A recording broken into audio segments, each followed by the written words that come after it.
Entendes o que estás lendo? O podcast que te leva através das páginas da Bíblia, livro por livro, capítulo por capítulo. Uma exposição bíblica emocionante. Aperte os cintos e embarque comigo nesta viagem.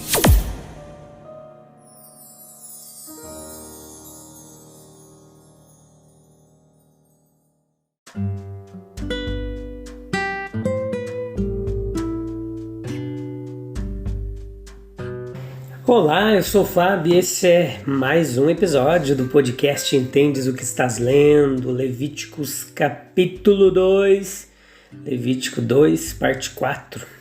Vamos encerrar esse capítulo 2 hoje, episódio número 363, né? Essa aqui é a quinta temporada do livro de Levítico. Vamos lá ver parte por parte, capítulo por capítulo. Dando sono, hein? Jesus nos manter despertos aí. Tudo bem com vocês, meus queridos? Alegria tê-los de volta. Os nossos ouvintes fiéis aí que sempre nos acompanham, sempre estão aí de olho nas novidades, nos lançamentos do podcast, nos novos episódios. Tem muito episódio legal aí pra gente aprender da palavra de Deus. Então vamos lá, leia o capítulo 2, tá bom? Com calma. Depois vem pra cá escutar a explanação e você vai entender bem melhor todo esse livro, que realmente não é um livro fácil de entender para aquele que não tem um pouquinho de conhecimento bíblico, tá bom? Outra coisa que eu queria falar para vocês é que a nossa intuição, ela falha. Nós falhamos, nós somos falhos, mas a palavra de Deus, ela é lâmpada para os nossos pés e luz para o nosso caminho. Desde que há muitos anos atrás eu coloquei a Bíblia como pauta para minha conduta, para os princípios bíblicos, é mais do que um livro de proibição, é um livro de princípios. É mais do que um livro que nos ensina o que não fazer, mas um livro que nos ensina o que fazer. E quando nós aplicamos esses princípios, meus queridos, muita coisa interessante acontece. Qualquer hora a gente fala sobre isso, tá bom? Então, quando o adorador hebreu ali, ele apresentou o seu holocausto, versículo 11 e 13 desse capítulo 2, ele buscava o perdão dos pecados e se dedicava a Deus numa forma de um simbolismo sagrado. Ele então trouxe o produto da terra, daquilo que constituía seu alimento, e apresentando farinha, óleo com incenso, ele reconheceu que tinha uma dívida com Jeová. Ao envolver-se nesse último ato de adoração, ele deveria fazer o que falava enfaticamente de pureza ao se aproximar do Santo de Israel. Ainda não estabelecemos para nós quaisquer instruções precisas sobre quais palavras devemos usar, que formas devemos adotar, que presentes devemos devotar, mas sabemos que a principal coisa a trazer, aquilo sem o qual tudo é vão, é um espírito reto, um coração puro, uma alma que busca a Deus e anseia por sua presença. A proibição do fermento e do mel e a exigência de sal sugerem que esse fermento espiritual, ele não deve ser levado ao altar. Sentimentos que não agradam a Deus devem ser excluídos da alma. Nós devemos resistir vigorosamente quando esses maus pensamentos entrarem. Nós devemos expulsá-los vigorosa e energicamente se eles encontrarem o caminho dentro do coração. Provérbios 4:23 nos diz assim: acima de todas as coisas, guarde o seu coração, pois ele dirige o rumo de sua vida. Não deve haver apenas ausência de fermento, mas a presença de sal. A gente viu isso no episódio anterior. Não apenas a ausência daquilo que corrompe e estraga, mas a presença daquilo que purifica. Deve haver a presença ativa de pensamentos santificadores. Esses trazem um profundo senso de proximidade de Deus conosco, um sentimento vivo de nossa profunda dívida para com Jesus Cristo. Deixe que essas convicções preencham a alma e os sentimentos inferiores e ignóbeis não entrarão ou sairão rapidamente. Se sentirmos nossa própria fraqueza e incapacidade, nós podemos recorrer à verdade de que devemos orar pela renovação do Espírito Santo de Deus. Paulo, quando escreve a Tito, capítulo 3, versículo 5, ele fala isso. E também que ele nos purificará de nossos pecados, nos dará verdade nas partes internas, no nosso interior, nos tornará limpos, mais brancos que a neve, criará em nós um coração puro e renovará em nós um espírito reto. Sobre honrar a Deus com as nossas primícias, essa lição é clara nesse capítulo. Levíticos 2, versículo 12 ao 16. Esse arranjo sobre as primícias, embora anexado à oferta de manjares, exige um aviso especial.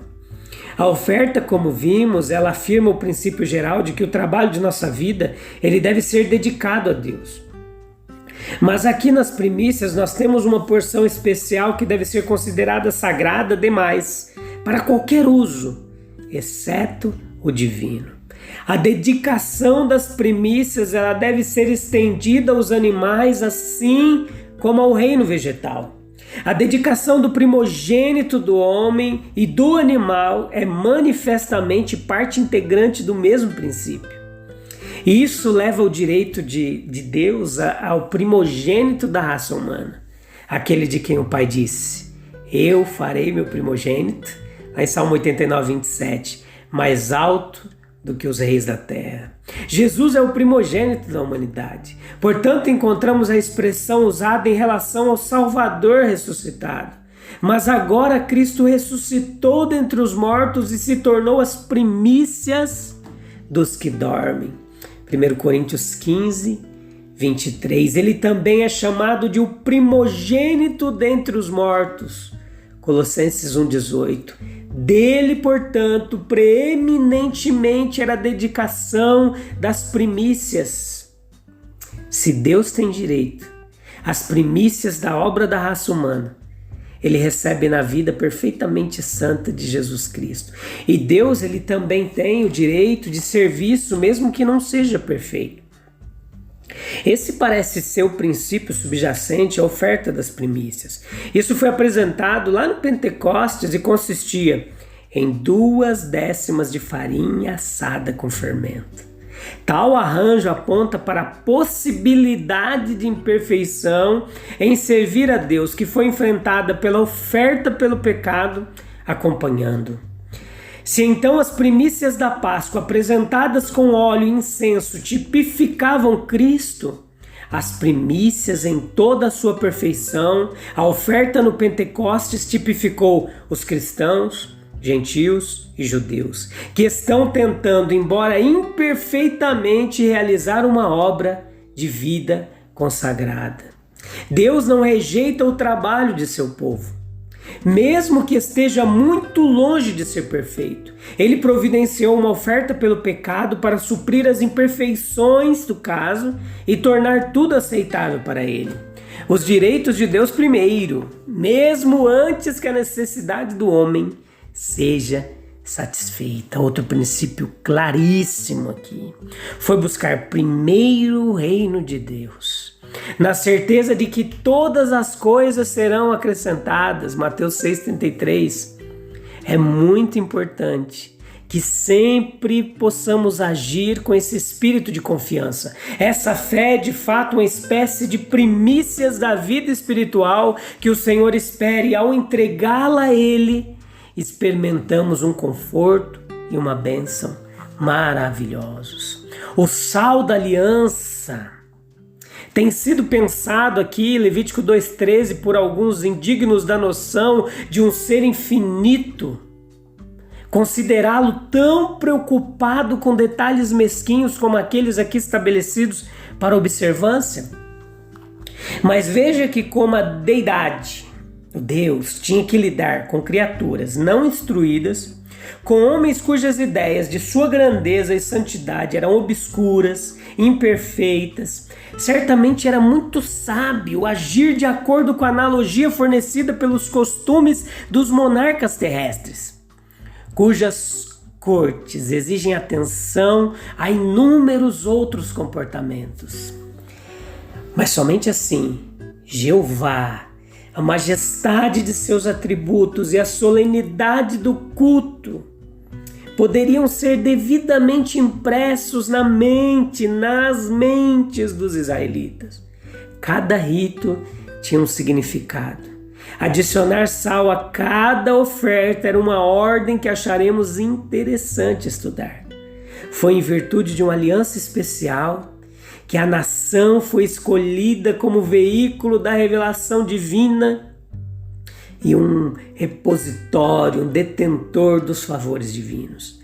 A relação de superioridade em que Deus se encontra com o homem coloca sob forte luz a sua condescendência em fazer um acordo pelo qual ele se vincula, assim como ao povo. Toda aliança implica obrigações mútuas. Deus prometeu guiar e abençoar os israelitas se eles, por sua vez, guardassem seus mandamentos e o tivessem na devida estima.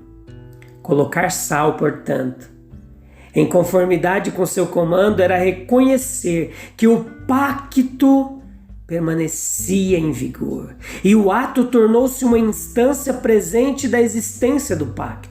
Era o mesmo que dizer, portanto, tudo o que fazemos é em nome de Cristo, reconhecendo nossa filiação, herança e coerência. A aliança influencia e abrange todos os pensamentos e ações. A oferta de farinha, sobre a qual se derramava óleo, era em si indicativa de uma refeição amigável, e essa visão era fortalecida pela adição de sal ao sacrifício. Tão surpreendente a intimidade a que o Altíssimo admite seu povo, que se pode dizer que eles se alimentam diariamente à sua mesa.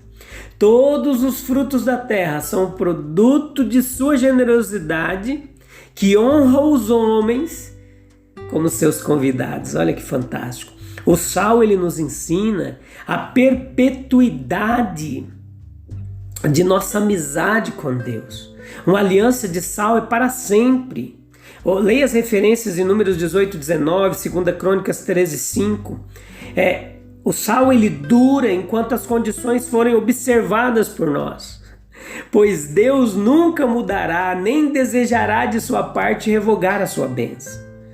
Regozijemos-nos com a verdade de que ele permanece fiel e com o pensamento da aliança indissolúvel assim criada por ele. Ele não quer nos tratar como brinquedos, inventados para diverti-lo temporariamente e depois jogados fora. Nós somos colocados em posse pelo grande curador e restaurador da vida, de princípios imperecíveis, sementes de retidão que evitam a corrupção e desafiam a decadência.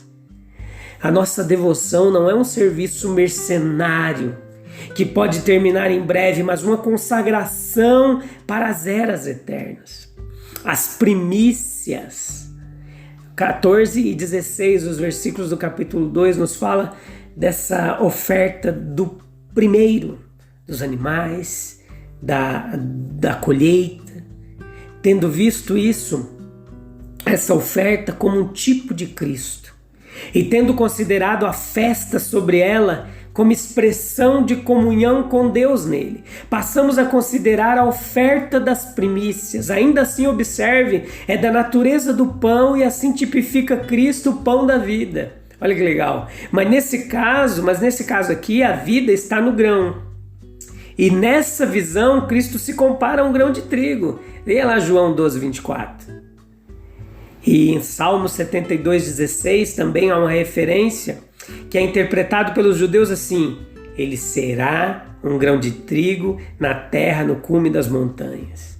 É especificado como primícias, como primogênito de todo animal, era do Senhor. Ele também reivindicou as primícias vegetais, E como Cristo é o primogênito de toda criatura, Colossenses 1,15, o antitipo de todo primogênito, ele também é o primogênito de tudo na criação.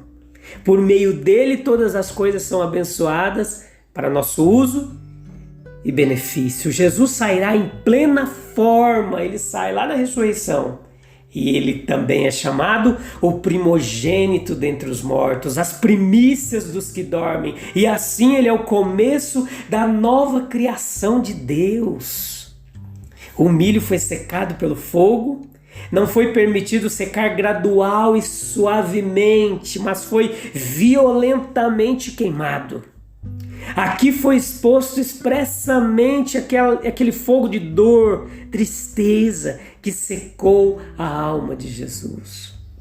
O fogo de seu zelo pela glória de Deus, que foi ultrajado pela pecaminosidade dos homens, entrou em sua própria alma. O mesmo aconteceu com as chamas correspondentes de simpatia por aquela humanidade que ele havia assumido de maneira tão maravilhosa, consumindo, por causa da sua pecaminosidade, sob o fogo da ira de Deus. Essa debulha do trigo representava a severidade com que Jesus foi tratado na corte de Caifás, no salão de Pilatos, no lugar chamado Calvário. Tudo isso. Que fantástico, né, meus queridos? Então vou parar por aqui, que eu empolgo demais. No próximo episódio a gente vai para o capítulo 3. Continuamos passo a passo, pouco a pouco, devagar, firmes e constantes. Nisso nós já fizemos 300 e tantos episódios, 46 horas, 2.799 minutos de estudo sequencial da Bíblia, de pregação expositiva, disponível a todo aquele que desejar aprender mais a palavra de Deus, tá bom? Deus abençoe. Até lá. Tchau, tchau.